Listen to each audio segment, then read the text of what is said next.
Bem-vindos ao TV Cine Dragão, um programa da TVC em parceria com o Centro Dragão do Mar de Arte e Cultura. Nesta temporada apresentaremos para vocês o melhor da produção cinematográfica do Ceará. A seleção de longas-metragens, que se deu através de uma convocatória pública, teve como intuito dar ampla visibilidade e estimular debates qualificados sobre o nosso tão rico e diverso cinema cearense. E hoje assistiremos ao filme O Último Rastro, de Marcos Moura. O documentário conta a história da família Valadão, famosa no sertão cearense pelo seu dom incomum de buscar e encontrar animais ou pessoas por meio de rastros deixados no solo.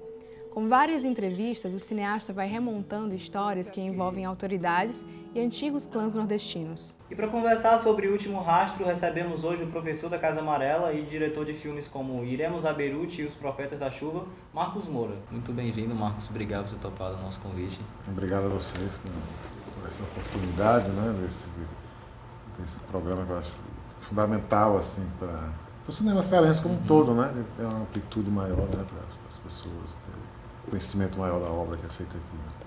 Eu queria começar falando sobre o processo de pesquisa. Eu li que uma das dificuldades que tu teve foi exatamente falar sobre personagens ainda vivos e que existia um pouco o registro formal, né, sobre eles. Como foi que tu se deparou com essa história?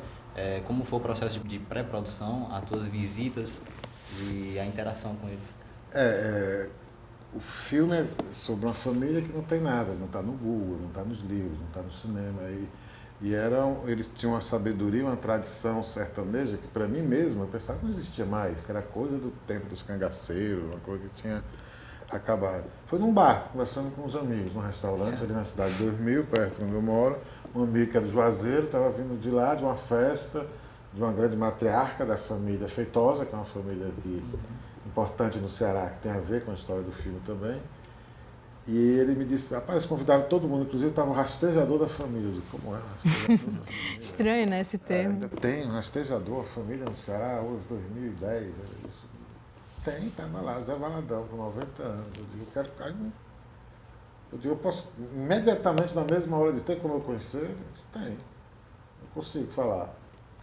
E aí esse amigo me ligou com outro amigo, que é câmera da TV Verdes Mares no Cariri, que foi casado com uma das filhas de um dos Feitosa com quem trabalhou o Zé Valadão, e aí eu cheguei. E aí primeiro as conversas, 2, 3 viagens ao quarto, Juazeiro, jantares, almoço, pedir a benção, a permissão, o que é que vai falar, o que não vai, até ter uma viagem ao local. Onde eu conheci a família, foi longo. Para me conhecer, demorou quase, dessa conversa no bar, conhecer o primeiro Valadão foi quase um ano. Assim, porque dependia do tempo, tudo isso, obviamente, eu ia elaborando projetos para editar essas coisas, roteiros, argumentos, para tentar fazer o filme, conseguir dinheiro para fazer o filme. Então, só que eu comecei antes de conseguir dinheiro. Eu consegui uma grana emprestada com um amigo e meus próprio equipamento, a equipe de gente, essa é a vantagem de ser professor, né? Porque aí os alunos se tornam profissionais, eles trabalham de graça para você depois, com a promessa que você vai pagar. Paguei todos eles depois direitinho, mas eles trabalharam, que é um agradecimento que eu ia fazer, quase um ano para mim sem receber nada, até aparecer o primeiro dinheiro. Pelo menos as 3 primeiras viagens que eu fiz para gravar, as 3 primeiras semanas, a gente passava em situações complicadas. Imagina o lugar depois do Cococi. Depois, ou seja, a fazenda que a gente ficava hospedada, a bodega mais próxima estava a 18 quilômetros. Então essas pessoas foram passar as 3 primeiras viagens, geralmente era uma viagem de 5 dias de gravação. De graça. Então e esse processo então foi aos poucos, até que eu consegui uma grana, aí pronto, organizei melhor, mas eu fui pesquisando, filmando. Quando eu fui na primeira viagem, já fui para filmar, que é um processo que eu uso em todos os meus documentários. Porque aí eu já vou me aproximando e eu nunca faço aquelas visitas assim, rápido vou fazer o filme. Não, eu fui 8 vezes. E o processo de imersão dessa câmera aí, né? Vai filmando aos poucos, eles vão conhecendo, vão criando intimidade. Nas primeiras entrevistas, sempre tinha um membro da família Feitosa do lado, o chefe dos Valadões, para ver o que é que eu dizia, o que é que não dizia. Depois eu já ia só, já ficava na casa deles, eles respeitavam. Obviamente fizemos um pacto, né, do que é que era possível gravar ou não. Eles toparam de cara fazer o filme? Não. Tive que falar com a família, a chefe, a matriarca da família Feitosa na região. Ela teve que me recebeu muito bem, uma pessoa que foi fundamental, Dona Benilda Feitosa, que aparece aí no filme. Ela me colocou com eles. Através do poder dela que ela conseguiu colocar e fazer com que eles se abrissem aos poucos. Ela e o sobrinho dela, que aparece no filme também, que mora lá na região. Inclusive, então, é uma escolha que tu faz de se colocar no filme também, né? A gente escuta a tua voz entrevistando eles. Eu, por exemplo, um processo de edição, pulando um pouco, da preparação para a edição. Eu tento editar meus documentários sem eu criar o discurso. Não tem um off, uma narração, eu não tenho não boto estudiosos, tento fazer assim. Então tudo que se fala aí é um discurso criado por eles. Então eu tenho que criar a narrativa com o que eles falam. Por isso que a edição às vezes é mais difícil. E aí, onde é que eu me meto? Eu me meto como uma interferência para aclarar uma situação ou para pontuar algumas coisas. Interlocutor, né? Eu sou um interlocutor, mas eu estou lá o tempo todo. Eu sou um interlocutor. Eles estão conversando comigo, né, para ter essa ideia, mas eu provoco as situações. O filme faz parte de uma trilogia tua sobre o sertão, né? Que começa com Os Profetas da Chuva. E tem o Desmanchar das Horas, que é um filme que ainda não está concluído. Não está pronto. Eu queria saber como é que tu avalia o Último Rastro dentro dessa trilogia, que é engraçado porque remonta uma história do sertão através de uns arquétipos meio subterrâneos, né? Coisas que são arquétipos, mas não são no sentido que eles não estão tão claros assim, né? Tem a ver com a história minha um pouco. Eu fazia cinema de ficção urbana nos anos 90 do Ceará. Quem dizia, é a tradição do cinema do Ceará que está mudando. Eu fiz 2 curtas, que são filmados em Fortaleza, de ficção, e fiz um longa-metragem. Fiz O Amor Não Acaba às 15h30, fiz O Rascunho e fiz o Iremos Aberudes. Tudo nos anos 90. Que era urbano, Ceará, porque era uma coisa minha mesmo, de jovem, que era romper essa tradição de sertaneja, cangaceira do Ceará, aquela coisa, né? E aí,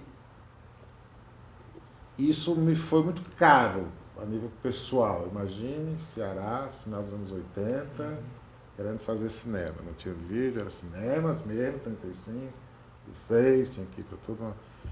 E me foi muito caro, a cobrança foi muito forte, e achei super legal ter feito. E nesse período dei um distanciamento, fui dar aula de cinema, mas me dediquei mais à aula. Voltei à escola onde eu me formei em cinema, em Cuba, como professor, e lá aqui um dia eu estava, mas não vou parar de filmar. Então vi uma notícia de jornal sobre os Profetas da Chuva.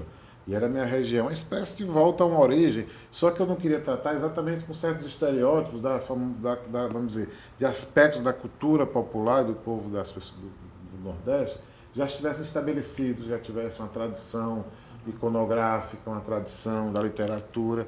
E aí procurei mesmo, claramente, buscar, como se fala, coisas que estivessem meio escondidas. E na época, Os Profetas da Chuva, eu achei, então, fatos discutáveis, fiquei antenado para isso. E aí cheguei aos Profetas da Chuva e é O Último Rastro. O Último Rastro talvez seja o projeto mais consistente, no sentido de que eu vivenciei muito mais. E foi mais, do ponto de vista humano, no meio dessas pessoas, a relação foi bem mais forte, né? E o Profeta da Chuva foi bom porque abriu essa possibilidade, me deu, quando eu descobri que aquilo são pessoas que têm, na realidade eu chamo sabedoria sertanejas conhecidas, mas enterradas, que a gente pensa que não existe mais e que existem até hoje. Então a trilogia que são os que adivinham chuva, esses que encontram pelo rastro, e agora esses que divertem as pessoas mentindo no interior. Desmanchar das Horas sobre isso. São sobre os ficcionistas, os escritores, que são analfabetos, eu chamo literatos, né? Sim. Literatura oral, no sentido oral. Eles criam histórias fantásticas, e tem tantos que eu não sei o que fazer com eles. Já tenho mais de 50 horas gravadas, fiz uma pré-edição e ainda não consegui terminar nesse sentido. E a gente pensa, o contador não é o contador de carro, ele mente mesmo, o pessoal chama os mentirosos. São os mentirosos. Mas a mentira, a boa mentira, a mentira que diverte. A comunidade gosta dessas pessoas e a função. Alguns têm vergonha, família, meu pai é mentiroso. Mas no geral as pessoas gostam, né? Então é uma sabedoria que está aí também, e vive. Todas as três existem hoje no Ceará, existem rastejadores, existem profetas da chuva, existem mentirosos com a função única e específica de divertir as pessoas da comunidade. Sim, Marcos, esse projeto durou uns 5 anos, não foi? 5 anos. 5 anos. Foi por aí. E a questão financeira influenciou no... Sim, parou, Não. há algum tempo parou, porque, por exemplo, enquanto você está filmando uma equipe 5 dias, as pessoas fazem de graça, mas você não pode pedir um editor, você chega com 40 horas de material, passar 6 meses trabalhando para você tem que pagar. Você não pode pedir um editor de som para fazer toda uma mixagem, toda uma edição de som, toda uma limpeza de som. Todo o tempo, né, Todo que ele vai tempo, precisar Ele vai passar de... 2, 3 meses, trabalho de graça. Então eu tive que... Aí eu acho que eu ganhei um edital da Petrobras de documentário, né? De documentário. E aí deu para fazer legal. Também não era muita coisa, mas deu para fazer legal. Ah, bacana. Marcos, vamos fazer uma pequena pausa agora e já já a gente volta com mais debate.